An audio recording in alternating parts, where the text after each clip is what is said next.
Um, So, Mark, since you're going to be editing this one, this would be a part that you would probably... hey. So, last time, I don't know, what were we doing last time? Doesn't matter? Oh, No. we talked about games. We did talk about games. Yep, that's right. I had follow-up if we look at the show notes. You had follow-up. Oh, Flash Player? Yeah, it's a small thing. I think I may have whined to you about it, Mikhail. Oh, yeah, I remember this. But, in the last, 6 months, Flash just, disappeared from the internet. And I don't understand. I mean, a lot of people, for reasons that I don't understand, say that it's a good thing.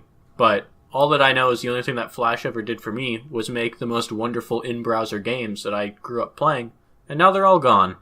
The only game that's left for me is an HTML5 bubble pop game. That's really depressing. It's all I've been able to find that's of any substance. You just really bummed me out. That has substance? That has substance. As in, it's the only game that interests me and is well designed. Because all the other any game now has to be written in basically pure HTML5. And you think it's easy to write a game in HTML? I have no idea. No, it sounds terrible. HTML sucks. Every game that I've played other than this Bubble Pop game looks like it was written in 98 or something. Jeez. So, yeah, I've just kind of been sad, and it's made me, play too many phone games again. But what are you going to do? I've almost beat Flow again. Really? Oh, God. They've added levels, too. Before you could only play the super large boards on a tablet, but they've added them to the phone now, so now you can go up to 15 by 15. Oh, God. How do you even follow that? Pinch zoom? No, you hope that your thumb doesn't press the wrong thing. Sometimes it does, and then you have to start over. Oh, for speed? Is that why you start over, or you actually have to start over if you misclick? Oh, you want to get... So it's not for speed, it's just that every time you touch a new color, it says that you do a new move. Oh, that's what it is. And you get a perfect if you get the exact number of moves. I don't know, it just kind of bummed me out. Yeah, dude, I remember playing so many Flash games, especially in middle school. Yeah. Whenever we were at a class we were in front of a computer, that would always be up in one browser, and then cool math games. The coolest math games. I mean, hey guys, should we get on track? So today we're going to be talking about something called the Fable of the Dragon Tyrant, which is originally a short-ish piece by Nick Bostrom, which was originally published in the Journal of Medical Ethics in 2005. But it has recently been revamped into video form by the famous YouTuber CGP Grey. This is a very interesting piece, I thought. I've read it. I believe Mark has read it as well, but Jack has not. But the video, it covers pretty much all of the main points. So if you just want to watch that before we get started, this whole conversation is going to make a whole lot more. Or it could make no sense if that's what you're into. Yeah, you could go into it blind. That could also be interesting. You'd probably come out with the entirely wrong lesson. No, I think they'd still get the lesson. It just would... I don't know. Maybe. It might get muffled. I have a feeling that Mikhail and I have opposing views. Not opposing, but conflicting. Opposing. Fight. Really? And I think... And Jack's the wild card to me. What does that mean? Okay. As in, I don't really know where you might fall as to what you actually think about it. Other than, you're just... You find it intriguing. I did find it intriguing. Yeah. You've got me there. Should we just start with the wild card? I think so. Overall impressions? And then Mikhail and I can tell him what it's actually about if he doesn't get it right. Oh, geez. It's not a test. I never said it was. Okay, Jack, give us your thoughts. My thoughts. I wish I had taken notes while I watched the video. I didn't even think to do that. Let's start with this. What do you think the kind of point is? What's the allegory being made? Oh, what is the moral that you're supposed to take from it? Yeah. What's the dragon? What is the dragon? Just the inevitability of death in general. or no. I think that you could make the argument for it being many different things, but most things that you would make it a metaphor for there would be holes in it because of how thorough the story is. Like how many details there are. Like there are things where if you tried to make it a metaphor, there would be parts where you're like, well, what is that in the metaphor? That doesn't make any sense. Well, I think once we tell you specifically what it is, at least for me, I still have that feeling. Oh yeah, no metaphor is perfect. Well, I think that this is a really bad metaphor. Oh, what? Okay. Okay, I think you guys should just tell me what it is then. I don't want to fly in blind if it's already a bad metaphor. You know, that's an opinion. Go ahead, Mikhail. Yeah, so basically, what I took from it is the dragon is death, and it is just this looming figure that hovers over the kingdom, and it's just a reminder to everybody who's living there that at some point they will be sent to the dragon to be eaten. And so it's just this huge reminder that's always there, and it's like very visible. So that's what I kind of saw as the dragon is just like the very almost in your face inevitability of death. I think that's what I want it to be. And when I first watched the video without other background information, that's what I felt. Okay. But the actual essay, and also if you listen to like Gray talk about it on Hello Internet, it's very specific about what it is. It's not death, it's aging. Oh, okay. The dragon is meant to represent the fact that humans age, and it is death by aging. Senescence is the term that they keep using, but I don't like using it because it sounds weird. So we'll just stick with aging. Yeah, I've never heard that word before. Yeah, neither had I. Essentially the fact that humans die by growing old. That's what the dragon represents. Yeah, I definitely agree with that. And like that's like specifically the moral in Bostrom's paper directly addresses that. Yeah. That essentially what he's trying to bring light to and try to improve is human lifespan. Like the healthy lifespan of humans.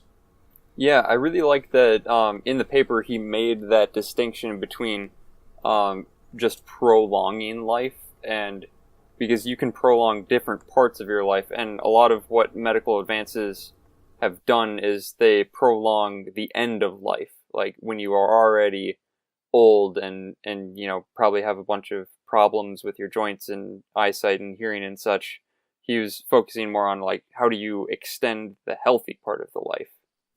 Yeah, because you can extend your death. You can make your death take years and have a terrible quality of life. And we're pretty capable of doing that for most people. Oh yeah. But that's not really what you want. You want to extend the part in which you are full of youth and can like you can go on long walks and run even, maybe. I do like running. Ah, we know, Mikhail. I'm really surprised that the story isn't about AI, because that's Nick Bostrom's big thing. Nick Bostrom being the author, to those listening. Was his book Super Intelligence? Yep. Yeah, didn't that come out like later? Because the Fable was written back in 2005. Yeah, I just saw that. So maybe that's why. Maybe he just recently got on an AI kick. Well, I think Bostrom, from my understanding of not Googling at all, but just based on the fact that he wrote this and Superintelligence, I assume he's just more of like the philosopher-author type. Yeah. You know? Like, I don't know how reputable the Journal of Medical Ethics is, but when I saw that it was published in that, I was like, what? Huh. Interesting. He is a Swedish philosopher at Oxford. There we go. Oh, okay. The Journal of Medical Ethics is a pretty established... yeah, that's a pretty important journal to be a part of. Yeah, I kind of figured. But yeah, I would assume that, yeah, Superintelligence is probably just more well-known because it's a book versus this essay in an academic journal. Or maybe it's just well-known among certain circles, because I remember I was listening to the episode of, was it Hello Internet or Cortex he was talking about? It was probably Cortex. But CGP Grey was talking about when he was trying to rewrite this thing, he was like very concerned about like how the changes he made to the story would be, perceived by people who like are familiar with the original. Yeah, I just mean like popularly, like the fact that Jack knows his name because of AI He's stuff. done some TED Talks too, hasn't he? That's all I mean. He's the person that most people point to if they want to make reference to the fact that AI is like an impending like discussion that scientists have to have. They'll always go, well, if you look at the work by Nick Bostrom and read Superintelligence, then you'll understand blah, blah, blah, blah. Like, that's usually like the name drop that people use when they're making that argument. Okay. So that's why I recognize his name. Yeah, okay. So I'm really curious. Mark, I want to hear, why do you think this is a bad metaphor? Yeah, I'm really intrigued by why you think it's a bad metaphor. I feel like I could think of a few reasons, but I want to hear Mark's. So I wrote some notes that I wrote while reading the essay. So some of them aren't going to be perfectly analogous for Jack's case. That's okay. But I'm going to kind of read and re-explain some of the notes that I wrote. Okay. I think, so in short, I think that my biggest issue, other than, there are a lot of little details that are just bad and don't make any sense to me. Okay. So, for example, like, the fact that the dragon arrives. Small detail, but, like, death didn't, like, arrive unless you take some biblical stance, which I assume Bostrom doesn't. Oh, I think I could give a reason why it makes sense to have the dragon arrive rather than being ever present. Okay. What you could attribute that to, and this might not be his intention at all, it might have just worked out this way, but for a long period of human history, most people were dying either from predators or from disease.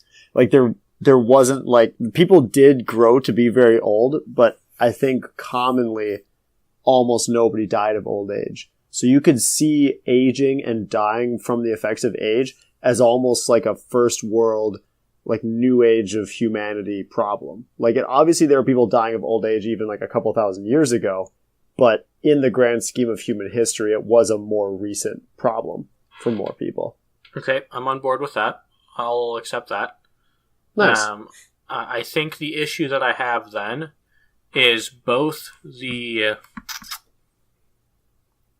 implication of before and after, based on what the king says, and just kind of how the story is written, is that... Before and after what? The dragon. Yeah. Okay. Before, the implication is that everybody was happy, there were no issues. So again, small detail, I'm not going to get caught up in that. After, he says something... I don't know, the way that he talks about time, I'm not sure if the same phrasing was used in the video, but in the essay, in the last paragraph, the king talks about like how much time they have, that they're like young children again. And it's hard to tell. Today we are like children again. The future lies open before us. We shall go into this future and try to do better than we have done in the past. We have time now. Time to get things right. Time to grow up. Time to learn from our mistakes. Time for the slow process of building a better world. And time to get settled in it.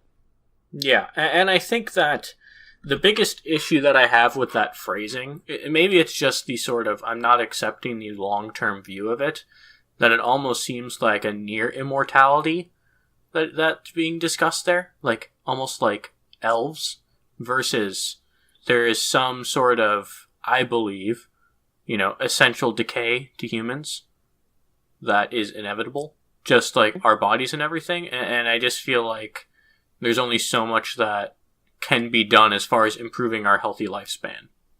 I think you might be, or at least you're missing the point that I took from it, is that it seems to me that if the so-called, like, if the dragon can be killed, then that is pretty much granting humans, the prolonged life that, elves have in like the Lord of the Rings, where they just don't, they grow old to a point and then they just kind of stay there until they're killed somehow. Yeah, and like that's what I was assuming. That's what Nick Bostrom was saying, is like, if we were able to conquer death, that's like how things would be. Because if you did decay, then that would still be dying from aging. This is the thing, is that I agree. So first of all, the bigger issue for me is that I don't accept that premise. The second issue is that despite that would be a big problem. Despite the fact that that's what the story says, when you read through his moral, he doesn't say anything like that. He really walks it back in my mind as far as like what he's kind of willing to admit is what's possible. Oh, okay. Which is more like the 20 to 30 to 40 extra good years. Which there's still parallels drawn, but that's a massive difference. Between that and immortality, yeah, that's a huge difference. Yes. And then there are also issues with the question of whether people die of old age. Like, people will say that, but I always, in my mind, and from my understanding, that's never actually a thing that occurs. There's always some other actual thing that's causing it. Like things that just break down because you are too old. Because they've been around for so long, yeah. And there's just, at some point, there's some sort of failure, or like, I remember there was, I think it was some kind of quip by, a cancer researcher who was basically like, some people get unlucky and get cancer when they're relatively young, and some people are lucky enough to die before they get it, but everyone would get cancer eventually. Okay. Yeah, I've heard some people dispute that, but that is also what I've heard, and I believe it because lots of people get cancer. Let me know if I'm pulling this off track here, but I just want to bring back to you not accepting the premise, which I think I will grant that, yes, it's unreasonable to assume that within some, like, even 100, maybe even thousands of years that humans would be able to extend the life to the point where we basically are, the undying elves. But I will say that, every journey starts with the first step. I think that is what Bostrom is driving at, is that we need to start. We need to start looking at this problem because of just how big it is. And I think he's just using this metaphor because it's a lot easier to say, like, yes, we have time because, we won't be dying from aging now, rather than, we have, like, a couple more decades. I think it's just like the mindset that he's trying to put. It's for simplicity. And I think that, let me state as explicitly as I can my position. Okay. I agree ultimately that research into sort of reducing the aging effects on the body is good. I don't disagree with that at all. I think that it can be a very kind of fruitful area of research. I think what it comes down to is, A, that, yes, I believe that there's some limit to it, and B, because I believe that, and I think that the majority of people who would sort of back anything like this also would likely agree with something like that, the sort of fanciful predictions of near immortality, effective immortality. And I think even saying like, we get an extra 100 or 200 years is effective immortality, the way that society grows up now.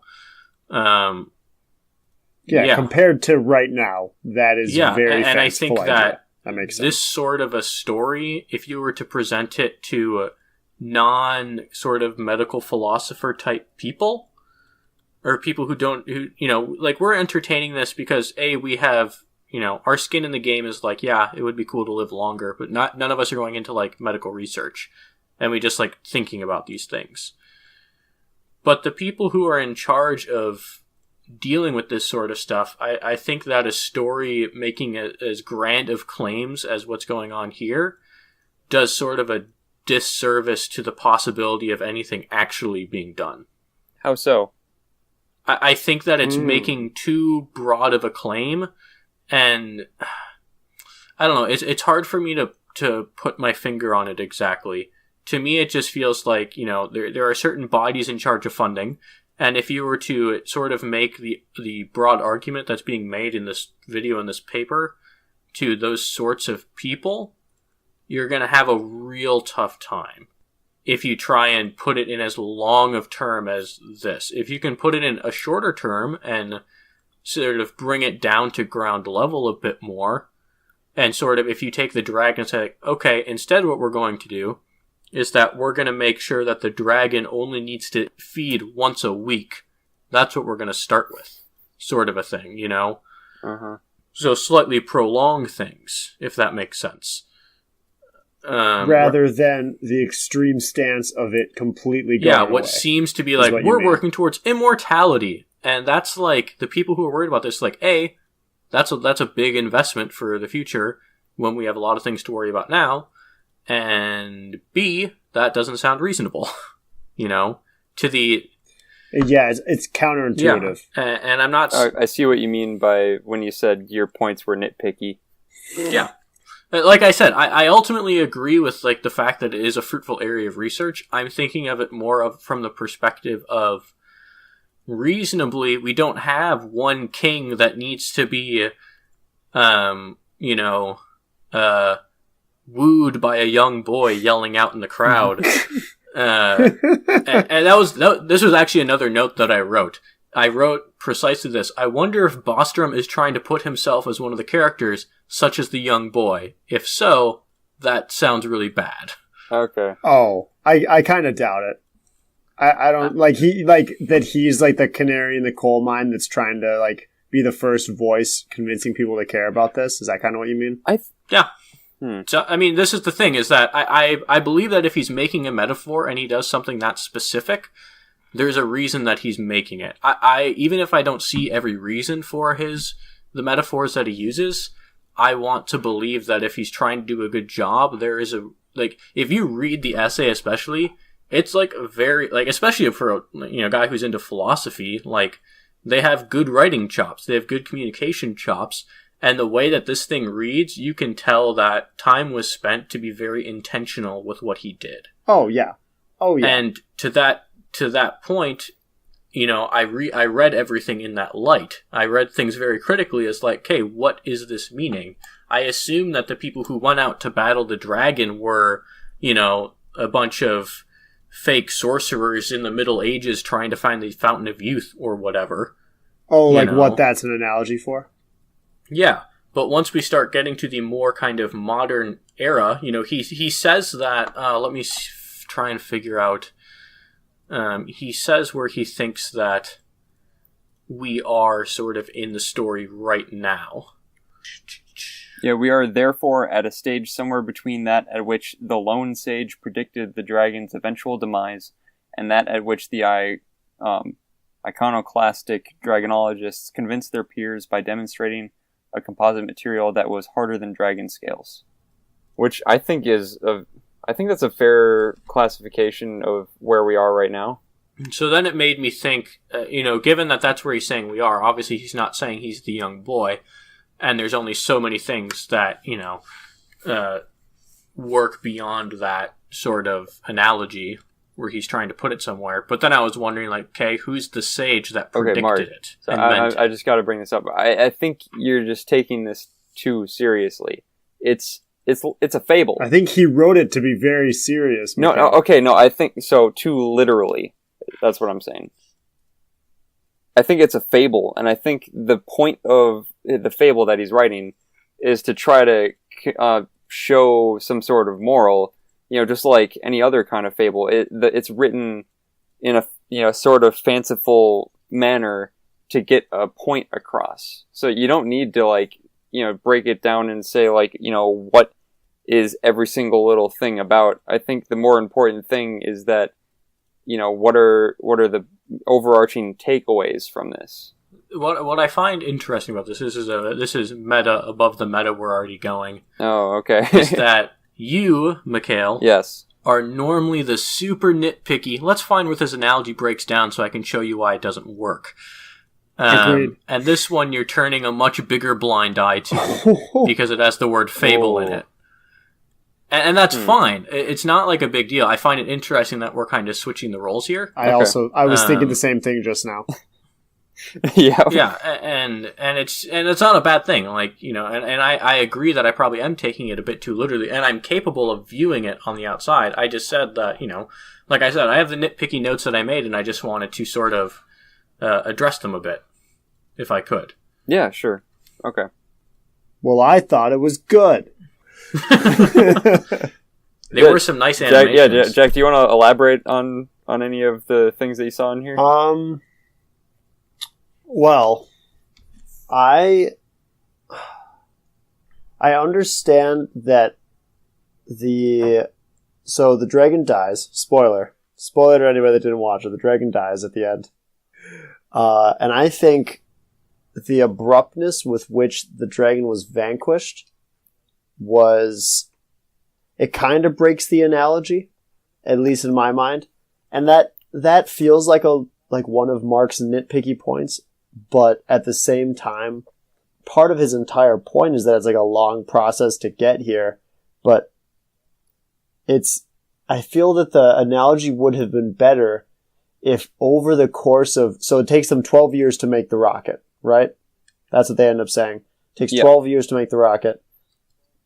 What would have made much more sense to me as an analogy to the situation that we're in with people attempting to get rid of the effects of aging on people would be if, as they were doing this, the number of people consumed by the dragon was going down. Because in theory, you should be helping more and more people, and the problem is perfecting a system such that it applies to people of all genetics. And I think it's kind of a stretch to say that it went from 10,000 people a day to just like, boom, that's it. Like, we killed the dragon, nice, we've all got a lot more time now. Nobody has to worry about it. And I understand again that that's just metaphorical, but it seemed like I didn't think that was a problem when I first watched the video because I didn't know that it was about aging. But now that I know that it's about making scientific progress towards getting rid of aging, I think it's a pretty abrupt way to address the problem. Seems a little off. I mean, you make a good point, Jack. That does seem ridiculous if you try to draw those parallels to like how it might happen in reality. But I guess what I'm trying to say is, like, you need to take this fable for what it is. And the way I see it, it's Bostrom's attempt to make some sort of point to a more general audience so that people get thinking about this. Because one of the things that he stresses in here is that people have been living with the dragon for so long that it's just not something that anyone thinks about, really.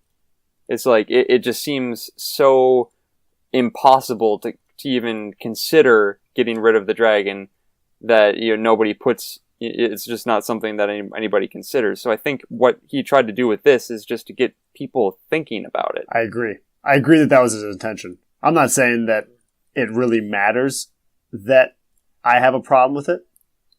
It's just what now that I'm thinking about it in the context of what the intended moral was, that was just a thought that I had. Okay. Yeah, I didn't have much of a problem with it. I actually thought that the intended moral had to do with big government. That was what I initially thought the point of the story was. That's what I thought the dragon was. Makes a lot more sense now. Okay. I thought it worked for me with what I thought it was, and it kind of did, but it's okay. This is better. That's actually really interesting because I think Mark and I made the connection to death a lot more quickly because we follow all of the work that CGP Grey has been doing, and he has been on this sort of death kick. I saw a comment about it on the YouTube video. Yeah, so like CGP Grey, he has made multiple videos on this topic, telling you, like, just talking about the things that you considers, like, why would you die if you had the choice not to? That's a good question. Would you guys? No. What about you, Mark? I mean, I'd like to believe not. That you would, if you had the option not to die, that you wouldn't die? Yeah, I mean, it's one of those things where it's like, is there ever... I think it's one of those things where, thinking about us now, if all of a sudden we were told in some number of years, and especially I think it would be harder if you're kind of past middle age, but not quite... Death isn't quite knocking at your door. it's you spent some amount of time thinking about death and pondering death, and then someone tells you that you're immortal. And I think it would be hard to deal with that information because of the societal constructs around, like, retirement and growing old and stuff. Oh, that's true. I think it would be weird to think about, oh, well, now I have a lot of time versus the generation just past that would be told that they can live forever from birth. And the world is changing around that fact.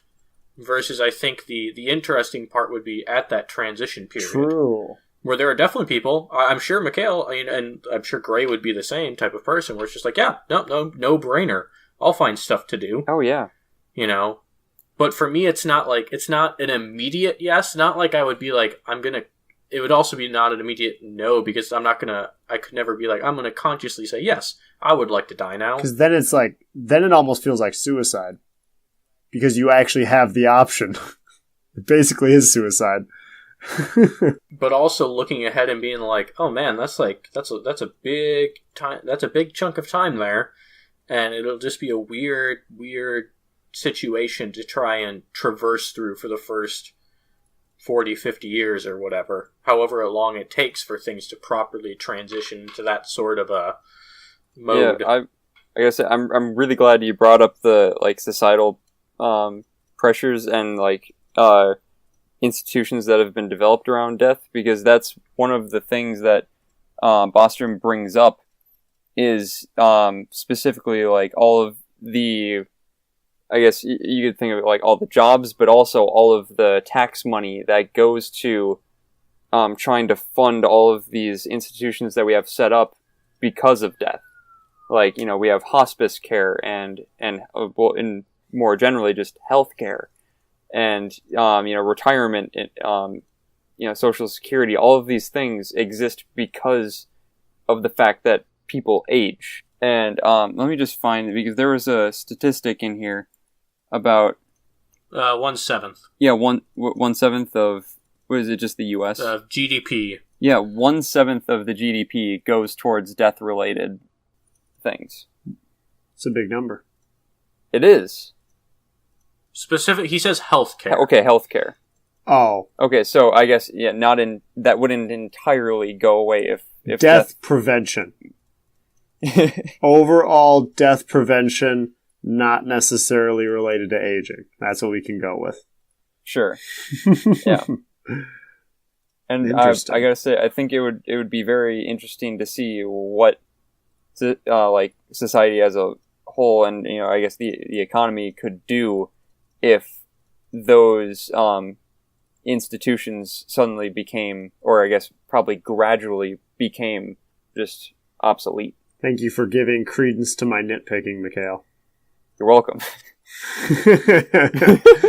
One thing that I'd like to put in, sure, which is related, Jack kind of set off this train of thought in my mind that's been going for the last 10-15 minutes. When you brought up that the sort of dragon arrival process is because, we've started being able to die because we get older. Mm-hmm. Ignoring whatever debate there is about what old age death actually is, it is a fact that we've grown older and there have been new causes of death.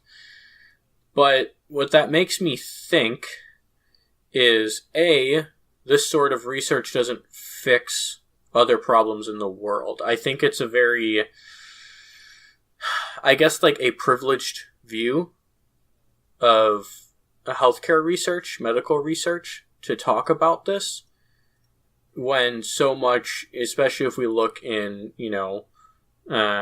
particular places in Africa or Asia or the Middle East, where there are causes of death that, take people very, very young, malaria and HIV/AIDS, stuff like that, where, it's, any amount of aging stuff that you do isn't going to fix any of that. Yeah, the non-age-related deaths. And it's only those people who can already pay to afford beating those sorts of things that aging would even affect. Mm-hmm. Yeah. Oh, just to point out what I thought was an interesting way that Bostrom weaved this into the story is that in the piece that he wrote, he does mention the fact that there are like the well-to-do people in the kingdom who actually bribe the collectors, the people who go around to collect people to send to the dragon. They bribe them so they can, skip this one this time. That's a cool addition. That yeah, I makes a really big like difference. that. It was kind of subtle. So, I know this is probably a privileged view, but I will say I think this like trying to conquer death is almost like trying to get to the root cause of things, or trying to like do the thing that will let you make the difference. Because if you are able to extend people's lives, then you will have time to be able to fix a lot of the other problems. I guess the analogy that it's coming to my mind is that I believe the biggest problem in democracy is not, all of the political issues that most people talk about. It's the way that we vote. Because if you can fix the way that we vote, then people will have the opportunity to be able to actually influence the things that they care about.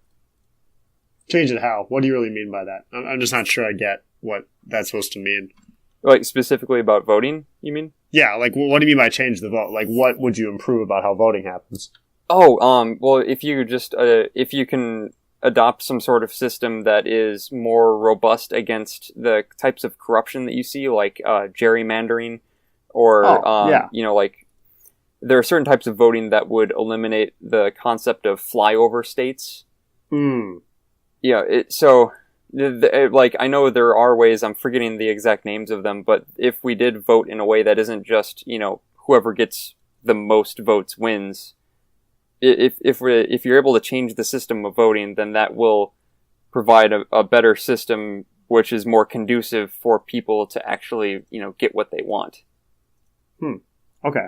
I understand what you mean. I've heard of some of the systems that you're describing, and I can't think of what any of them are called either, but... Ranked choice voting is one of them. Yep, for sure. Yeah, which is because that, if it was used on a larger scale, might provide the option. It would start to shift away from the two-party dominant system, which we see a lot in the U.S. Yeah, that makes sense. Anyway, so sorry, bringing this back to death is that I think, if you attack the fundamental problem, then that might give you a better chance at solving other ones. It would make it easier. Because, like, I'm assuming that, like, if we're able to pour a bunch of research into figuring out how to stop death, I'm sure a lot of other solutions are going to come out of that. Well, yeah, because again, with Mark's point, the things that kill you when you're aging are things wearing out and getting worse in your body, regardless of how well you treat it the whole time you're alive. Like, there's only so much you can do. There's just general wear and tear that will kill you eventually. Yeah. And figuring out how to solve wear and tear will necessitate figuring out how to solve, like, actual, like, accidents and things that typically kill people. Like, most people die from, like, not to say random, that's not really the word I want to use, but, like, it's, like, chance and not just, like, a normal function of the body. It's things happening that you would have to account for if you were ever going to say, hey, we cured aging. Because if curing aging didn't mean, like, curing a bunch of the diseases that you get when you get older, then, like, what the heck? Then what are you actually doing? Yeah. Just like, my telomeres never shorten? Congratulations. Well, that would help. It would help. Wouldn't fix Jack's aging knee. My knee's gotten a lot better. I foam rolled. I've been converted to foam rolling. Oh, yeah? Yeah, I remember you saying that. It fixed me. I'm a big fan. I'm going to become a lobbyist for big foam roller. Oh, boy. I want the biggest foam rollers. I always like making up my own, like, fake, like, big hands in the pockets of government type. Yep. Classic. Yeah. So, if you guys don't mind, I'd like to just go through a couple of the points that Bostrom makes, which are, like, the opposition, as in, the people who in the story are proponents of the dragon. Mm-hmm. And so one of the big things that they stress is that the dragon is part of the natural order of things. Like, it's almost humans' like purpose in life to be eaten by the dragon eventually. Mm-hmm. It's like religious acceptance of a necessity. Yeah, and to me, that just sounds like Stockholm Syndrome a bit. It is Stockholm Syndrome. I think by definition. Unsure, but pretty confident that's what it is. It's like, it's been there so long that you start to identify like it as a good thing. And so, Mark, what do you think about that? I mean, I think that's the one that's the most kind of strange for me. As someone who still kind of, is Christian, like, that is a thing that I thought a lot about. Mm-hmm. That's sort of the other dissonance in my mind is, there is some belief in me that there is some other thing that would stop us from sort of achieving some sort of immortality that's somewhat beyond our control. But again, that's sort of like more personal religious views than anything else, and odds are I won't, be alive long enough to come to that decision. But I would assume that if immortality is achieved, it would spell the ruin for many a religious sect. Some of them. Well, I guess it depends on how they react. That's also fair. Well, as in, if you look at at least the three main religions, Yep. Most of what goes on is motivated by the concept of death and an afterlife. Except for Judaism. Okay. Sure. regardless of what it tells you to do while you're here, there's still a significant portion of it that has to do with death. I think that, just like I think out of human nature, it wouldn't obviously spell the end of religion or cults or whatever, obviously. But as far as the current stance of the major religions, I think it would cause quite the schism, and whatever comes out of it would be hardly traceable to its roots. If like some sort of true immortality were achieved. If we're just talking about extending lifespan, what are you going to do? Yeah, I see that. Yeah, but that's why that seemed like such a big difference to me. Is that the fable itself screamed so much about? To me, it felt so strongly that it was talking about some sort of legitimate immortality. Obviously, not immunity to death, because people can still get in a car accident. But immunity to aging, which is effective immortality. That's where there was a lot of dissonance for me. Okay. I guess, this is really interesting because I guess this is making me think about like how religious groups would start to view this, because it definitely this transition obviously is not going to be a missile that goes up and smashes into. How sure are you? We don't know, Mikhail. What if we find out death is caused by the moon? Okay. And we have to shoot that effer down. We have to take the moon and move it somewhere else. You know that wouldn't be the solution. People would talk about it and they'd be like, well, we could just move the moon somewhere else. And then one guy would ask, what happens if we blow it up? And which is more expensive? And then we'd end up blowing up the moon. Okay. Anyway. I would like to make this point. Please do. I guess my hope, and obviously, like, I'm trying to give the charity principle to, humanity as a whole, I guess. But I would hope that as this transition took place and people started living longer and longer, I kind of identify with the way that Bostrom writes the king's last speech in this story, that we have time now, and people would start to consider, if they have so much more time on this earth, then it seems so much more it seems so much more worth it to put in the effort to make it a better world, because you're going to be spending a lot more time there. And so eventually people would, hopefully come to realize that they want to live in a good world, so they have to make it. And then eventually, you make, in air quotes, heaven on earth. Mikhail? Yeah? I've always said you were the optimist of the group. No, you've not. I have explicitly said the opposite on numerous occasions. This hasn't changed my mind. Okay. No, I think that is a really good point. I agree. And that's something I wouldn't have thought about. So that's good. That was very uplifting, Mikhail. That really brightened my day. Thanks. And that wasn't sarcasm. It sounded pretty sarcastic, which is why I wanted to clarify. Thank you. Do you guys think that's ridiculous? What? No. What ridiculous? The idea that people would treat the world better if they had to be here forever? Yes. I think that people would make it better. All right, cool. I'm glad to know I'm not alone. I think if they didn't, I'd be really mad. I would hope that a larger group of people would do that. Yes. I think it's one of those things where it's like I still have my reservations just thinking about human nature. There are always people that won't. There will always be people that won't. Oh, absolutely. But we can hope. Yeah, I would like to subscribe to that view. So just I don't look back at this and like scream at myself for not bringing it up, but I do want to bring up the pro-dragon argument that was put forth, and it's that the dragon keeps population size from getting too big. I do agree that probably will end up being a problem that needs to be addressed if humans start living significantly longer.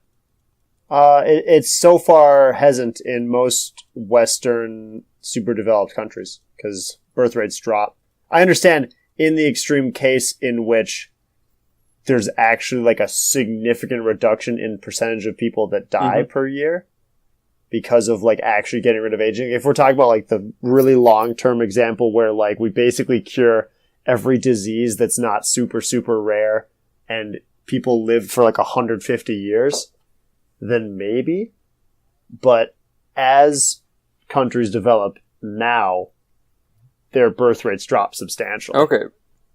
So it could be a problem. It could be a problem if we're actually immortal, but I wouldn't see it as a problem if everybody just like, cause that actually was, I think it was either the 70s or the 80s. There was actually a big push in the United States to significantly reduce aid funding that was sent to Africa because many people were convinced that as those countries became more developed, they would overtake us in population and they would take over the world. That was an actual argument put forth in the public sphere by people that weren't just laughed off the stage. Like a lot of people had that view. But as even those countries are developing, their birth rates are dropping. Because as societies improve, women are given more opportunities. And when women are given more opportunities, they don't have like 8 kids. Especially because the kids don't like all die. Yeah. Which is important. And I think that what I'm thinking of is if we're thinking about sort of prioritizing some of the big issues, it's one of those things where I don't know where I put looking at aging. Because, even if it's like, if we put all of the possible resources that, could even conceivably be put forth toward aging research, it's a tough bet when we don't really even know what the state of research is right now to know what the advancements would be. And especially if we're looking at the current state of the globe, even if we were to get significantly increased life and hopefully people would start changing their mind about how to treat the world, like Mikhail thinks, we're getting to the point where some aspects of the world are being predicted as unsalvageable. Like what? What do you mean? Like what would be an example? As in like the current we're getting increasingly to the point, at least as predicted by climate scientists, that we're reaching the concentration of carbon dioxide that it's almost impossible to sort of get it under control. Yeah, not to sound like a climate change denier, because I do believe in climate change, but most, if not all, climate modeling that has happened over the last 40 years have all overestimated the impact of carbon dioxide in the atmosphere. They've all severely overestimated the warming, and the International Panel on Climate Change admits that they've always overestimated. So as much as I want to believe them in saying that there is like a point of no return, I also think like the original An Inconvenient Truth said that Miami would be underwater in 2005. And that is not even remotely close to true. Well, I wouldn't say not remotely you have to take it close. It's not remotely close to true. Google it. Have you seen the floods that have been there?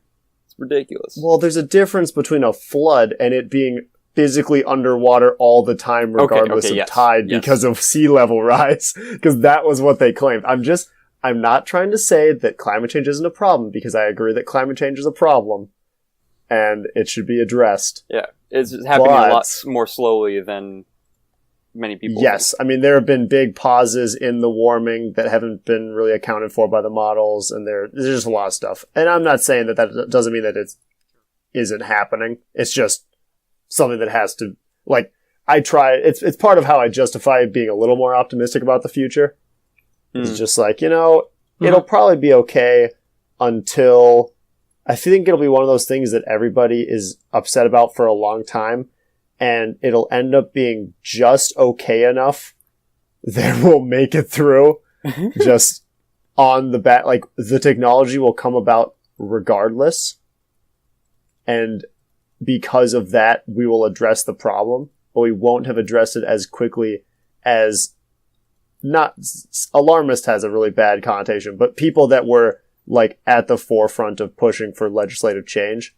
I think it'll end up being okay regardless, which is a pretty optimistic, potentially overly optimistic view, but it's how I get through the day. So I have one last thing that I want to bring up about this, and it's just another thing that was omitted in CGP Gray's video, which I definitely think it was the right choice, because it just would have made the video way too long and complicated. But I really liked in Bostrom's story, he has two incidences of what I came to think of as like problems that were, competing problems that were, one of them was an immediate problem, the other one was an impending problem.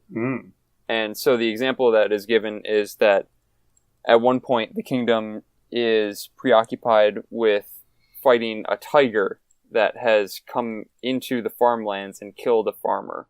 So that's an immediate problem. What? That's an immediate problem then.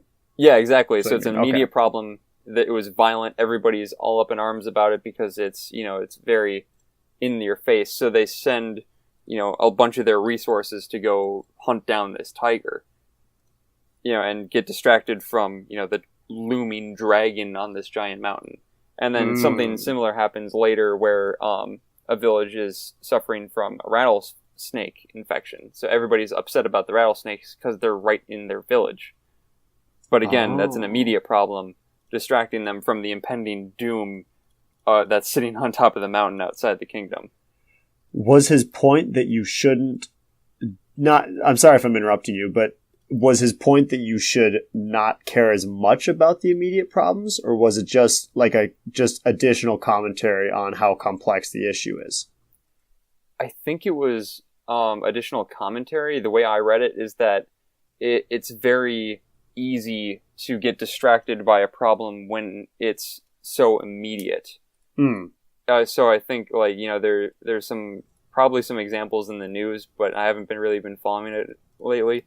Of things that seem like incredibly important because they're happening right now, when, it's distracting from some larger issues that are probably going to cause a lot more harm, but they happen more slowly, so people aren't paying as much attention. The specific thing he says in the moral, point number 5, okay. He says, the lack of a sense of proportion. A tiger killed a farmer, a Roomba of rattlesnakes plagued a village. The king got rid of the tiger and the rattlesnakes and thereby did his people a service, yet he was at fault because he got his priorities wrong. Okay, I will say I do disagree with that last sentence a bit. I think it sends the wrong message.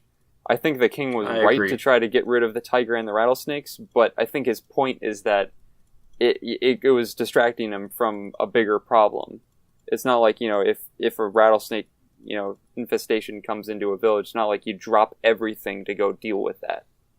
That's actually a good point. So bringing this back to, you can make a really good analogy between that and the climate change issue, because totally, everybody agree.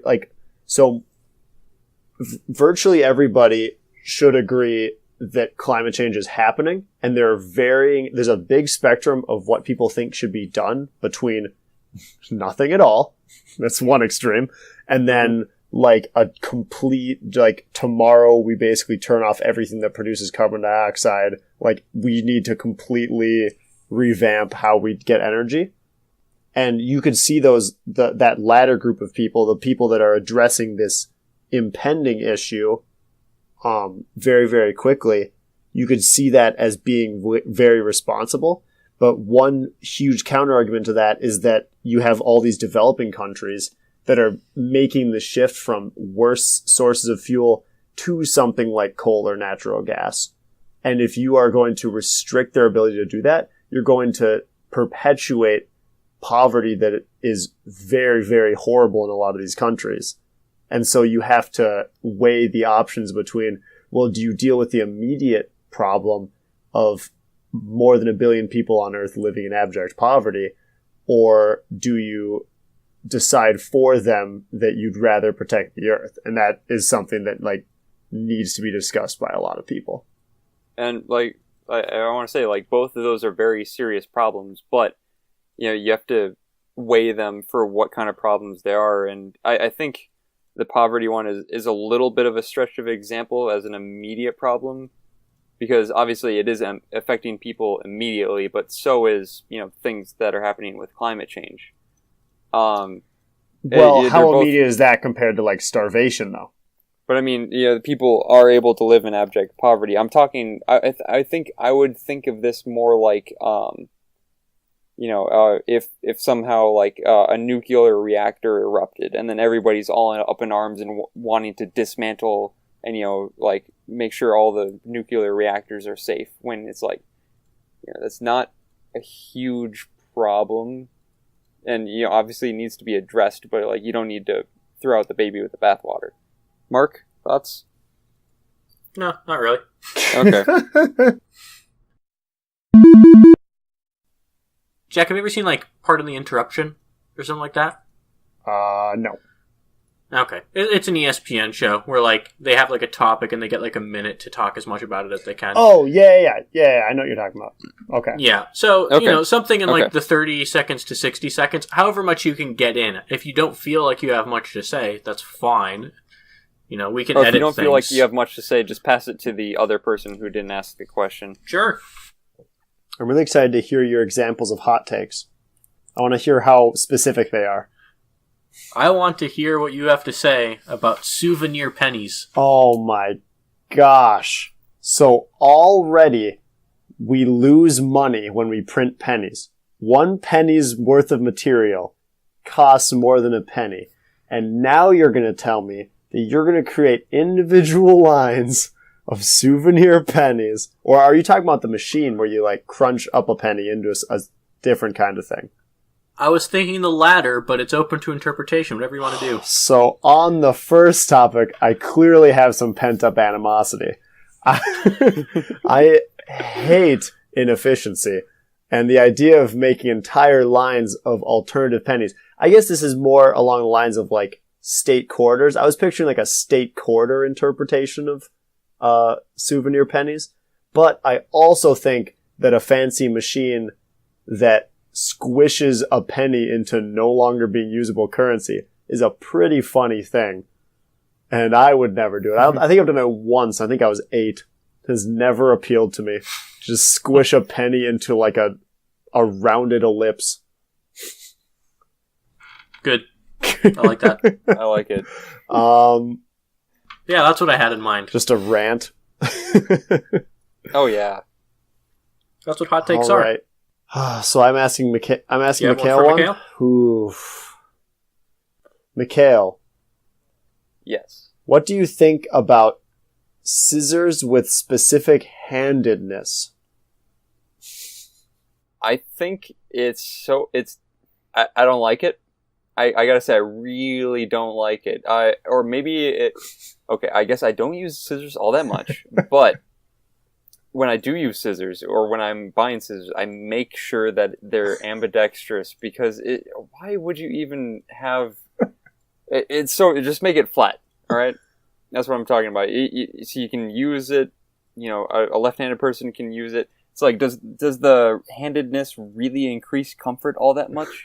I don't think so. But, yeah, okay. Yeah, I'm not a fan. That was awesome. It was way better than I expected it to be. I thought that was going to be a really dumb one. You had a lot to say. Made me very happy. Okay. All right, Mark. Yep. What's your take on the number of continents on planet Earth? Honestly, it's never made sense to me. The distinctions make no sense. It's like, first of all, we probably should just have like Eurasia and Oceania. Like, it doesn't, distinctions are kind of arbitrary. People say, oh, it's also somewhat a cultural distinction. But especially as you move from like Western Europe to Eastern Europe through the Middle East, it's all just sort of a gradient, Mm-hmm. And if anything, if you try and make that argument for North and South America, obviously the cutoff should be somewhere totally different, based on just sort of who, how stuff was kind of settled and colonized. I'm not a fan. I give it a big thumbs down.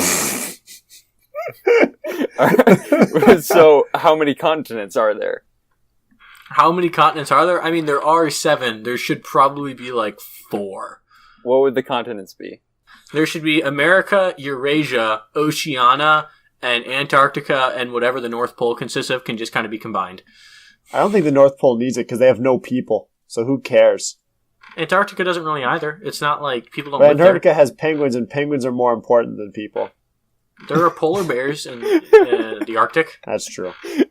I'm kind of taking a modular sort of a thing where, like, I identify the North and South Poles as a single equivalence class of cold places. Okay. And then Greenland can decide what it wants to do. Iceland can decide what it wants to do. I don't really care. However they want to identify. I feel like Iceland probably belongs. Progressive. Iceland probably belongs in like the Antarctica Arctic supercontinent. If anything, I don't even think they're part of the EU. They kind of hate tourists. They're just kind of their own place. Iceland? Yeah. Iceland hates tourists? No, they love tourists. That's like most of their economy. Mikhail, you remember when I was reading you the Antarctica stuff? Oh, yes. I feel like it was semi-inspired by Iceland. Okay, where the economy is entirely based on, like, just kind of being cultural, I guess. Strongmen. Who knows what they do. And Vikings. Yeah. Okay, definitely put that that's conspiracy theory in the show notes. I can do that. I also put it in the Slack when we were talking about it. Oh, okay, cool. So it's somewhere in there. So anyway, another hot take, Mark. Another hot take. Jack. I'm ready. What are your thoughts on microfiber cleaning cloths? Oh, I used one today. Big fan. 2 thumbs up. Super effective for cleaning glasses. I have mixed thoughts on using them in tandem with something like Windex. I think typically I would use microfiber cloth as a final step. Maybe as like part of the drying process. I don't know. I think they're a pretty cool invention. I don't get what's so micro about them. Is it just like the thread count? Never looked into it. We're looking for uninformed thoughts. We're looking Sweet. for lack of credibility on these topics. All right. Mikhail, what do you think about birds that loudly chirp in the springtime? Well, I think it's always funny to remember what they're chirping about, which is mating. I get a really good kick out of that, like just remembering, just like, just imagining like all of them saying like, "Hey, come have sex with me. Hey, come have sex with me." That's pretty much what they're doing. I'm not a fan of the ones that like to roost near windows. That's kind of annoying, especially if I want to sleep in. I don't know. I think my parents are a huge fan of them, but then again, they get up super early. They have like a bunch of bird feeders. Yeah, I don't know. I think it's nice. It's nice to know that there are things that are living, especially like coming out of a really cold winter. It's nice to remember that hey, things like there's nature out there. Things are alive. I like that. I like that wholesome ending. That was a very family-friendly way to end that part of our podcast. That was beautiful. Thanks. I got so close to swearing so many times in that, actually. Oh, yeah. Anyway. Mark, I'm going to give you a choice. Do you want one that's kind of serious or one that's just completely ridiculous? Wow. God. Jack, you decide. I can't decide between those two right now. Oh. Well, I will take whatever the other one is. So okay. whichever one. Yeah, whichever one you want one of us to do. Okay. Don't tell me in right. advance which one. Just tell me. That's how this works. It's a hot Wait, take. So you want me to tell you whether I can't have any prior information. Just has to be a hot take. Okay, hot take. Mark, immigration quotas. Go. Oh God. Oh man. Wow. Okay. Hot take. I don't know. I think honestly my hot take is like they exist somewhat for a reason, at least in like a world governed by governments, Like that's just kind of how it rolls. You have the right to do it, and I don't think inherently they're bad. But I think that hopefully we're moving toward a time where open borders can become more of a thing, and there can be a bit more assimilation. Yeah, that's what I have to say. That was a really good hot take, Mikhail. That was a good topic. It's not what I was expecting at all. My list, I did not. The most serious thing on my list is the International Space Station. That is serious spoilers. stuff. I can just take it off. It's fine. It's not one of the good ones. It's just the most serious one. Okay. Anyway, so then, Jack, you're going to get the other one, and I'm really curious to see how you receive this. Alright, do you think anybody has ever dreamed poor eyesight? Like, their dream is blurry? Well, I think it would be an incredible thing if somebody with perfect eyesight had a dream in which they had poor eyesight. I believe that I have had dreams in which I took off my glasses or took out my contacts and then had bad eyesight, but I knew what that was like. Mm-hmm. So it would be very interesting if it was somebody with perfect 20/20 vision who had a dream in which they had some image of what bad vision was, and it would be interesting if they were right. I assume that they would be wrong, but it'd be interesting if they weren't. But there's also no way of knowing that. So that's where that ends, I guess. Okay. Let's do one more round and wrap this up. Okay. I guess, Jack, you get 2 in a row. Oh, I'm ready. If you want it. Oh, I want it. Okay. Jack, what are your thoughts on twistable crayons? Like the ones that when they start running down, you extend them? You twist it, yeah. I think they are nothing but worse than normal crayons. I think that you should either have a crayon or not have a crayon, and when it runs out, that's just how it goes. It's a part of life. Okay. I like it. Mikhail, how do you feel about surprise computer OS updates? You mean surprise as in, like, I'm not given a warning before it updates? Like either it just decides you're going to update right now, or you happen to, restart your computer or shut down your computer, and then it updates for, an hour. I don't know if that's as much of a problem on Mac, so this might not apply to you. So I've never had that happen to me on a Mac, which I think is great. I know I've heard of, some of the struggles that Windows and maybe Linux, probably not, no. But definitely Windows users have had where it's just like, we're gonna update this now.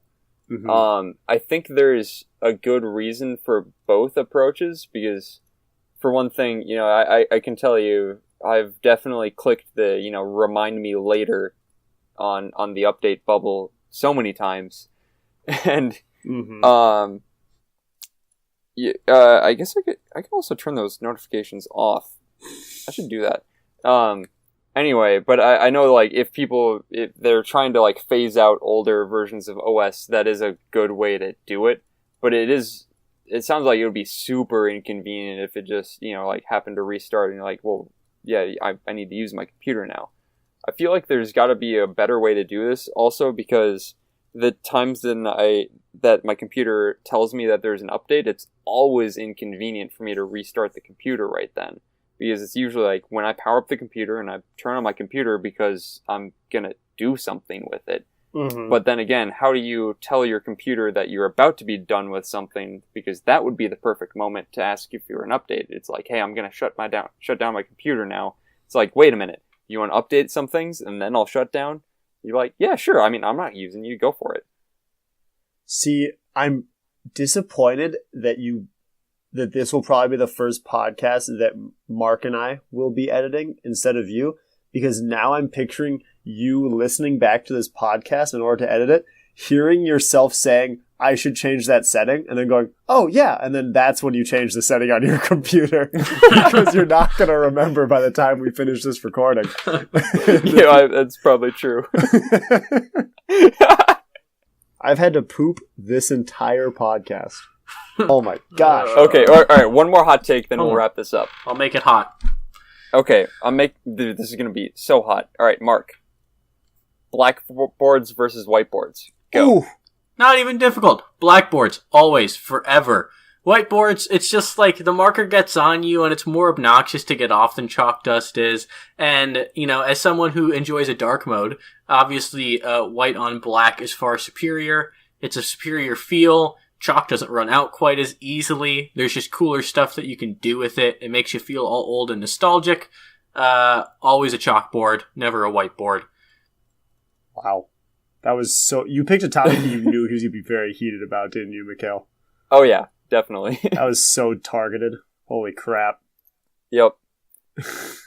All right, well, it was nice talking to you guys. I actually also need to poop.